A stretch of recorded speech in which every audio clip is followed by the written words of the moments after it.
Hi, boys and girls. You know, Gail Gibbons is one of my favorite author slash illustrators. She writes the words to her books and she draws the pictures, and they are always very good for learning new things. And so I'm going to read one of those to you today. Fire, Fire, Gail Gibbons. This book is broken into sections because a fire might not be the same if you live in the city as it is when you live in the country or in other circumstances. So her first part is called Fire, Fire in the City. In an apartment house, a breeze has blown a towel up into the flame of a hot stove. A fire begins. The smoke alarm screams. A phone call alerts the fire dispatch center. Instantly, a dispatcher calls the firehouse nearest the fire. So when you call 911, you get dispatch. That's the people who answer the phone calls, and then they call the firemen or the ambulance or the police officers and say, hey, go here. So he calls 911, he gets the dispatch people, and then they send the fire trucks. A loudspeaker blares out the address of the fire, and the firefighters go into action.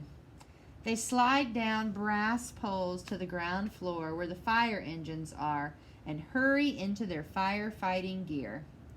Then they take their positions on their engines. Now, I love that this shows the firemen coming down, and here are their clothes hanging ready to be slid into. And the speaker is going 12 West Street, 12 West Street. It's telling where the fire. And this is the alarm room.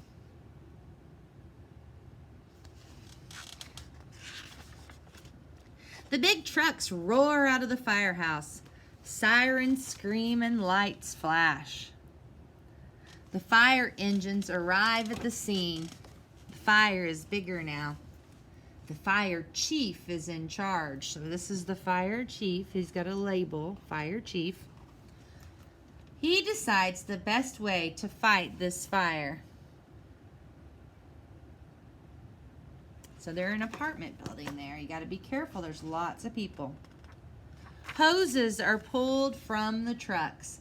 Each separate fire truck is called a company. Each separate company has an officer in charge. The fire chief tells each officer in charge what he wants the firefighters to do. So, we got all these fire trucks, right?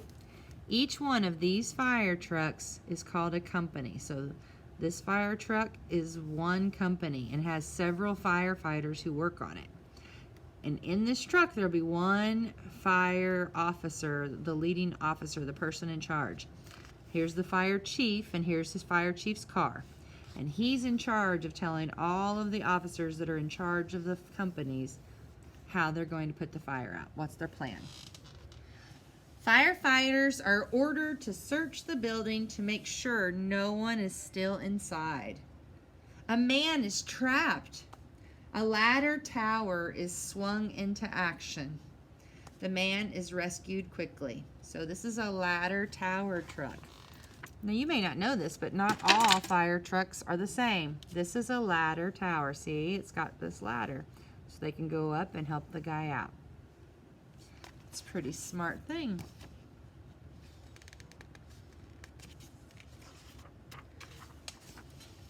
At the same time, an aerial ladder is taking other firefighters to the floor above the fire. So they're going above the fire.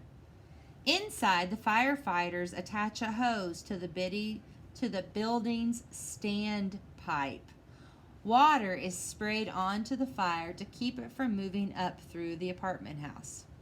So usually fire and smoke goes up, right? So they're trying to go above the fire and spray it down to make sure nothing catches on fire. Now, if you look at this picture, you might have seen one of these in a building before. It's called a standpipe.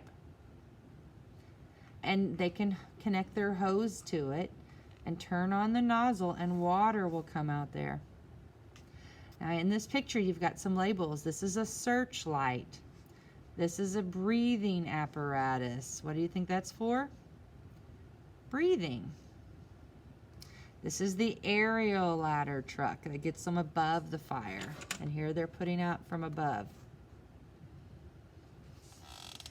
Now the aerial ladder is swung over to the roof of the burning building. Firefighters break holes in the roof and windows to let out poisonous gases, heat, and smoke before they can cause a bad explosion. There's less danger now for the firefighters working inside the building. All that smoke that's coming from that fire is just as dangerous, if not more so, than the fire. It can cause an explosion, but it can also cause it can actually kill people to inhale smoke. So here we've got a wrecking bar and an axe and a sledgehammer and a pike pole. What they're doing is they're going on top of the building and they're cutting holes in the building. When they cut the holes, then the smoke goes out, because smoke rises, it goes up.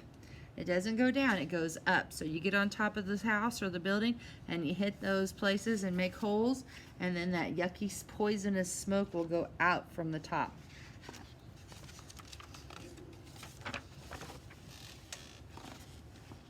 Firefighters are battling the blaze from the outside of the building too. Fire hoses carry water from the fire hydrants to the trucks. So see, the fire hydrant, which is what you have in the city, they have hoses on them and they take water to the trucks. Pumps in the fire trucks control the water pressure, and they push the water up through the discharge hoses. Streams of water hit the burning building and buildings next door to keep the fire from spreading. So here's that guy that was in the building. Remember the guy that was trapped? So he's over here and he's got the ambulance checking him out, and here's a first aid kit, making sure he's all well. This is the fire hydrant. Now this thing here is called a hydrant wrench, and it turns it on. And then we've got a pumper truck. He's pumping water, and then that water is going to the, these are all pumper trucks. And then you got hoses that are pulling the water to the pumper trucks. And then they're shooting water not only at the fire, but at the buildings next to that, so that they can actually put it out and keep it from spreading. The fire is under control. See, it's gotten smaller. The fire is out. The firefighters clean up the rubble. That's the mess.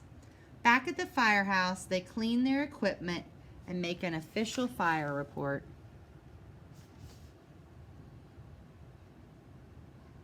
You got to keep everything ready for the next one.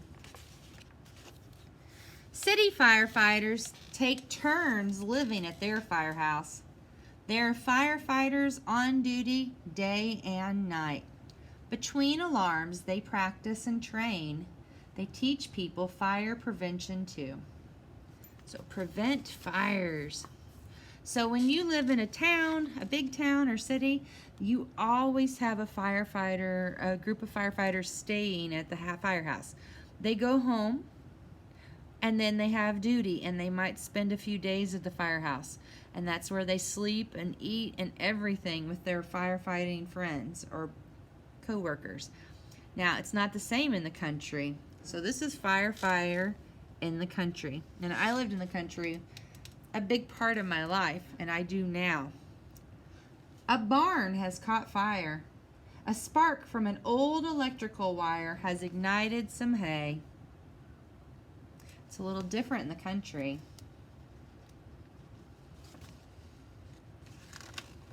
An emergency call is made to the fire dispatch center. Remember that 911 goes to dispatch? This is a central fire dispatch center for several country towns. The dispatcher calls the volunteer firefighters in the town where the fire is. They get the message on their beepers. Volunteer firefighters must leave their jobs or homes to answer a fire alarm day or night. They don't live at the firehouse. You know, so if you live in the city, there are firefighters that are paid to fight fires. That is their job, and it's what they do to make their money to live. But when you live in the country, there aren't nearly as many people and therefore not as many fires to put out. So they don't hire firefighters. Usually those firefighters that come to your home are actually volunteers. They do it for free. So they might be at a job as a farmer, or like this woman, she's a mom and he's the mechanic, and they got a beeper, which is this thing that somebody dials the number and it beeps and tells them, go to this fire. So somebody beeped them, and now they know they got to get over there to fight the fire as fast as they can. We had a teacher at my high school, Mr. Booth. He was a volunteer firefighter. So he always was at school walking around with a pager, like a beeper, when I was in high school. And when he got called, then somebody would come in and help teach his class, one of the principals, because it was very important work that Mr. Booth did. So if there was a fire, he had to rush out of class and leave. So we had to have the principal come and take care of his class while he went and fought fires. So he was very brave, and we are all very thankful for him, because not only was he a teacher, but he was a volunteer firefighter too. Good old Mr. Booth. The volunteers hurry into their firefighting gear that they keep in their cars. Some go to the firehouse to get the fire trucks. Others will meet the trucks at the fire. Here come the volunteers. There isn't a fire hydrant here to supply water. The pumper truck carries its own water. It pumps the water through the hose onto the fire. So here's the pumper truck. Here's the chief's car and the fire chief. There are the volunteers rushing to the fire. A couple of them went to the firehouse to get the trucks. And there they are trying to put that barn fire out, with the pumper truck carrying a load of water. The pumper truck runs out of water. A tanker truck is standing by to help out. Here's the tanker truck. So the tanker truck is emptying the water into here, and they're pumping it into the pumper truck. A tanker is like a big water tank. This fire is big. It might spread to the farmhouse. The fire chief calls the dispatch center for more equipment and firefighters. Another town is called for help. This time, an alarm is sounded from the firehouse. Now, when my fire happened, they had trouble getting it out. They didn't have enough hose, and they didn't have enough water to reach where my fire was. So it took a long time, and they called the fire departments. All the volunteer fire departments from all the neighboring towns came. So when I had my house fire, there were at least 4 different fire departments there, which was and they were very nice. 2 more pumper trucks arrive with volunteers. There is a stream nearby, so there's water nearby. Water from the stream is sucked through a hose into one pumper truck, then pumped along to the other trucks. The trucks spray water on the fire. The fire dies down. So if there's a stream of water, they might pump from there, or even a pond. And that'll help pump the water into them. So these hoses here, they connect to the trucks and the water comes from them. Oh, I just want to show you this. This is what it looks like inside of the water. This is called a strainer. It keeps all the leaves and things from going into the water. And here is the hard suction hose. It's sucking the water out of the stream. The fire is out. The farmhouse is saved. The chief makes notes for his official report while the firefighters help clean up. Now, they didn't help clean up at my house, but it would have been nice. But they were volunteers, so I understand. The volunteers return to their firehouses to clean their trucks and equipment. They will go back to their jobs and homes until they are called again. Now, I used to live in Colorado, and this part is something that might happen a lot. I always thought this would be a cool job to have. Fire in the forest. So this is a lookout cabin, and that's the job I always thought. And these things are called fire towers. A lot of parks in the mountains and out in the middle of nature have fire towers. And then they have people who used to work in those cabins called lookouts. And so the job would be that during the summer when there was a risk of fire, somebody would go live in the cabin and keep an eye on the forest to make sure that there were no fires. And if they saw a fire, then they would have to call in the fire department. Lightning has struck. It hasn't rained for a long time, and the ground and trees are dry. A fire begins. In a fire tower, a lookout spots a plume of smoke. He radios the forest ranger station to report the fire. So see, it's very dry because it hasn't rained. So when the lightning strikes, it starts a fire, and here's a little bit of smoke. So here's where the lookout lives in the cabin, and he's gone up and he's looking out and he sees that smoke. So he radios or CBs the forest ranger station and says, "Hey, there's a fire, guys. Get some help."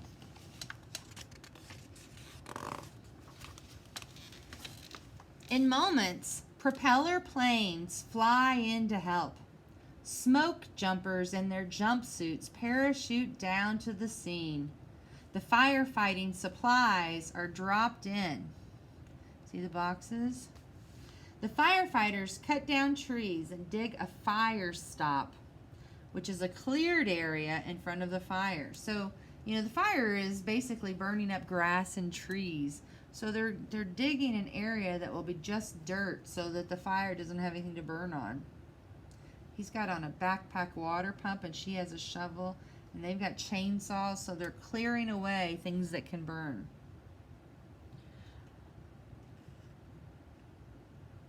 The firefighters cut down trees and they dig a fire stop, which is a cleared area in front of the fire. A bulldozer arrives to help clear too. The ground is doused with water. Now the fire can't spread. Overhead, a plane sprays chemicals to smother the flames. Now, when I was a little girl, my dad's buddy, Tom, who he met when he was in the Marines, he lived out in Colorado, and that's what he did for his work. He was a forest firefighter, and I always thought that was so cool because I don't know if you know who Smokey the Bear is, but he says only you can prevent forest fires. And then Woodsy Owl, who was another character that said, "Give a hoot, don't pollute." He used to send me all those stickers, and I had them all over my bedroom door. The fire is over. The smoke jumpers and supplies are picked up. Back at the forest ranger station, a fire report form is filled out and filed. Sometime later, new young trees will be planted to help the damaged forest grow again. Sometimes we've had such bad weather where we don't get rain for a long time, and lately forest fires have been a very big part of Colorado and California, and I think Oregon has been pretty bad this year too. So last winter, Australia, it's just a terrible thing when it happens, because not only do trees and grasses burn, but animals lose their homes and get injured as well. So it's a pretty good job to be a person who stops that. And then the last section is fire on the waterfront. Some oily rags in an old pier building have begun to burn.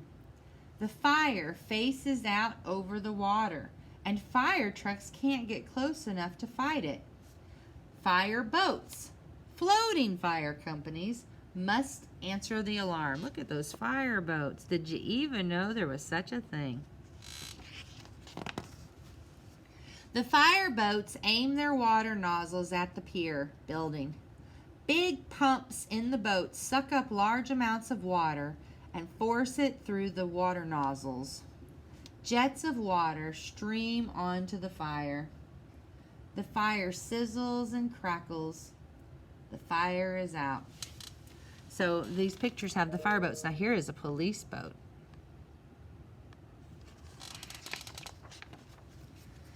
The firefighters clean up and write their report. Back with the other fireboats, they will patrol the waters, on the alert for the next fire emergency. Different kinds of fire, different kinds of firefighters. They are ready to fight a fire the moment they are needed. Who knows, maybe one day one of you will be a firefighter. Now, here are ways to prevent a fire. Don't play with matches. That means you guys. Don't ever play with matches. If you find matches or a lighter, give it to an adult. Well, don't even touch it. Go tell a grown-up. Let them take care of it. Don't leave anything burnable on or near the stove. Towels, paper towels, trash. Don't put things that can burn near your stove or on it. Don't overload electrical outlets. Don't use electrical cords that are old or frayed. So, you know, if you have an extension cord or something, don't put too many outlets in one plug. Like this. See how they've made all these different plug-ins? Don't keep rags that are soaked with grease, oil, or paint. Don't smoke in bed. Well, we shouldn't smoke at all. Don't start a barbecue fire with kerosene or gasoline. Don't leave rubbish, that's trash, or flammable liquids near a furnace, radiator, stove, or other heat source. You know, things that can catch fire easily, don't leave them near something that they can catch fire on. Don't leave an iron while it is still hot. Don't use a wood stove or fireplace that has a dirty chimney. Don't leave an unguarded fire. And don't leave a campfire until it is completely out. That's how forest fires can start. Down here it says make regular checks throughout your house for any fire hazards. Another thing that's really good to do is check your smoke alarms every year to make sure that they work. This would be a good time to look around your house and see if you have smoke alarms. If you do, check. Make sure your batteries are still good. Might be a good time to even change them if it's been a while. Take care, boys and girls. I'll see you soon.